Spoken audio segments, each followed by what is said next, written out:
আলাইকুম বন্ধুরা, আজকের নতুন রেসিপি নিয়ে হাজির হয়েছি। আজকে ওর আব্বুর জন্য কয়টা মানুষ খাওয়ামো।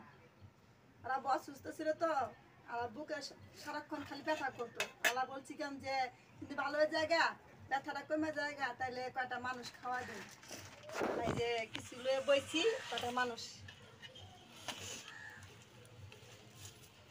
ইনশাল্লাহ কয়টা মানুষ আমরা খাওয়া দেবো।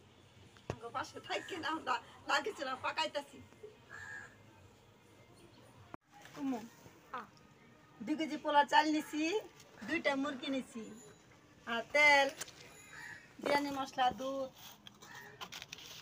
মশলা তো আছেই, মশলা, কাঁচামরিচ, পেঁয়াজ দিলাম। বিসমিল্লাহ, পেঁয়াজ দিয়ে দিছি। এখন তেল দিয়ে দেবো।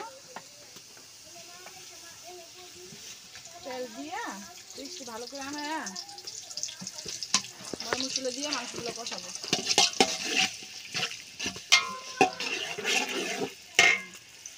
মাংস কষা, বাস মুরগিটা কষানো হয়ে গেছে। আর একটু